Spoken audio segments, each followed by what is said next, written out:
Cześć, witam Was bardzo serdecznie. W dzisiejszym odcinku chciałbym opowiedzieć Wam, jak prawidłowo zaklimatyzować wszystkie zwierzaki, jakie kupujecie w sklepie stacjonarnym oraz takie, które kupujecie wysyłkowo, i wytłumaczę Wam, dlaczego w obu tych przypadkach do sprawy należy podchodzić troszeczkę inaczej.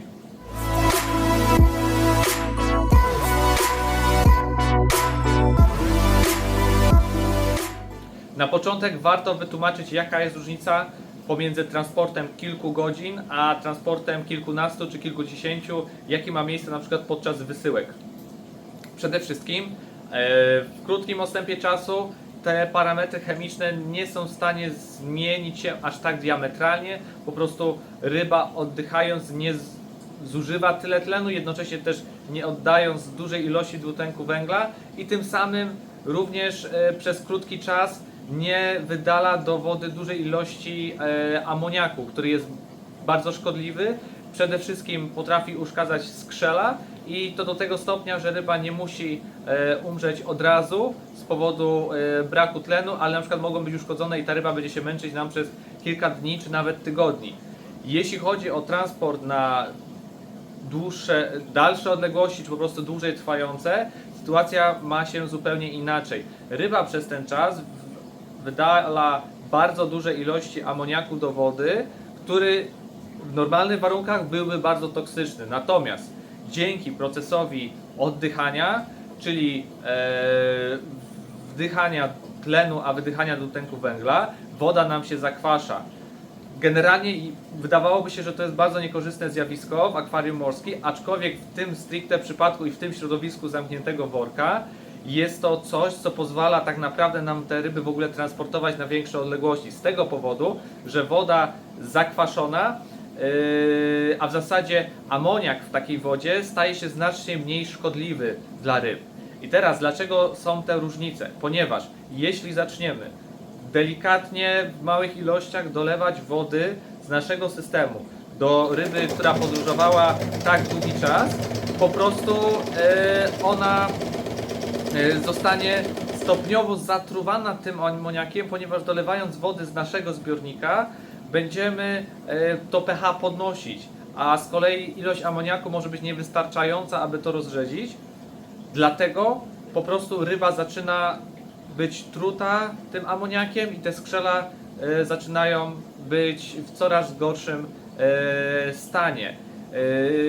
Zwłaszcza w tym przypadku nie zalecam metody kropelkowej, która bardzo nam wydłuża ten proces, przez co wpływ tego amoniaku na skrzela jest znacznie dłuższy niż przy takiej aklimatyzacji, powiedzmy około pół godziny, a do tego też ta woda stopniowo te pH podnosi nawet poprzez otwarcie jej w samym worku i wymianę powietrza z po prostu otoczenia, w którym otworzyliśmy daną rybę, co dodatkowo negatywnie wpływa na całą tą naszą sytuację. Dlatego ja osobiście zalecam, jeśli chodzi już stricte o aklimatyzację do parametrów wody, na przykład odlanie maksymalnej ilości wody, jaką jesteśmy w stanie, tak żeby ten zwierzak nam się czuł dalej komfortowo, bo jak na przykład mamy jakąś dużą rybkę w worku, w którym jest 5 litrów wody, no to dziwne, żebyśmy nagle dolewali 5 litrów wody z akwarium, mieli w tym worku 10 litrów, bo czasami by mogło zabraknąć pojemności akwarium w przypadku aklimatyzacji takich rybek. No bez sensu zużywamy taką ilość wody, odlewamy tak, żeby ta rybka, powiedzmy, czuła się w miarę swobodnie, ale powiedzmy z tych 5 litrów możemy to zmniejszyć do, powiedzmy, 1,5 litra. I w tej sytuacji dolewamy jakby tą samą ilość wody świeżej z naszego akwarium, czyli powiedzmy te 1,5 litra. Mamy 3 litry wody w worku, odczekujemy znowu 15 minut, żeby ta rybka gdzieś tam nam się stopniowo przyzwyczaiła do tych nowych parametrów. Znowu odlewamy połowę tej wody i znowu wlewamy połowę świeżej. Odczekujemy kolejne 15 minut i wpuszczamy tą rybę już do zbiornika.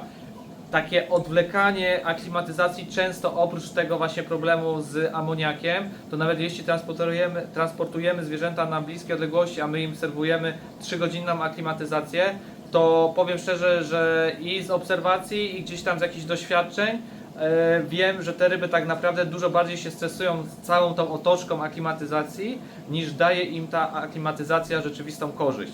Także też weźmy to pod uwagę, że wiadomo, nam się wydaje, że im wolniej będziemy te parametry zmieniać, tym lepiej, ale bierzmy pod uwagę, że w tym samym czasie nasz zwierzak jest no w dosyć niekorzystnej sytuacji, gdzieś tam jego stresującej z całą pewnością. Oprócz samej wymiany wody i aklimatyzacji do warunków chemicznych wody, ważne jest przede wszystkim to, aby na samym początku, jak przygotowujemy się do aklimatyzacji ryby, zapewnić jej jak największy spokój, a zwłaszcza nie dopuszczać do wystawiania jej na jakieś bezpośrednie, intensywne źródło światła, ponieważ weźcie pod uwagę, że ta ryba była transportowana przez kilkanaście, kilkadziesiąt godzin w totalnych ciemnościach i teraz jak zaczniemy jej świecić po prostu pełnym, powiedzmy, spektrum z naszej lampy w środku dnia, no to będzie dla niej ogromny stres, dlatego róbmy to w względnych ciemnościach, to oczywiście, żebyśmy widzieli też, co robimy, ale starajmy się unikać bezpośrednich jakichś intensywnych źródeł światła. To jest pierwsza rzecz. Drugą rzeczą jest oczywiście wyrównanie temperatury. Tutaj warto sobie po prostu, zanim otworzymy ten worek, wymienić temperaturę, bo też dopóki tego worka nie otworzymy, nie zachodzi ten dla nas niekorzystny proces podnoszenia się pH, bo po prostu cały czas to wszystko jest zamknięte, także ona nadal jest, ta ryba, w niskim pH z amoniakiem w mniej szkodliwej formie. Jeśli wyrównamy już tą temperaturę, wtedy przechodzimy właśnie już do tego etapu wymiany tej wody. Tak jak mówię, pół godzinki myślę, że to jest jak najbardziej wystarczające, bo też niejednokrotnie spotykałem się z sytuacjami, gdzie klient był zadowolony jak dzik w szyszkach, że aklimatyzował przecież tą rybę kropelkowo przez 3 godziny, a ona nie wygląda za dobrze. No właśnie z tego powodu, że no nie jest to najwłaściwsza metoda.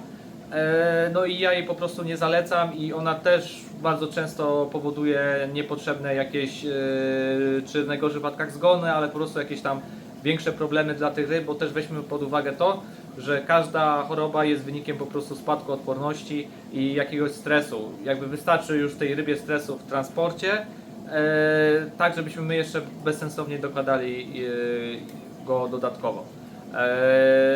Wydaje mi się, że jeśli chodzi o aklimatyzację ryb takich właśnie z jakichś dalszych kierunków, po dłuższych transportach, to są takie najważniejsze rzeczy, o których mało osób sobie zdaje sprawę, a myślę, że to może pomóc w lepszej kondycji bardzo wielu zwierząt. Także mam nadzieję, że skorzystacie z tego filmu. Jeśli tak robiliście, to może zmienicie Wasze podejście i dzięki temu na przykład Wasze rybki będą w znacznie lepszej kondycji. Dziękuję Wam bardzo serdecznie za uwagę i do usłyszenia.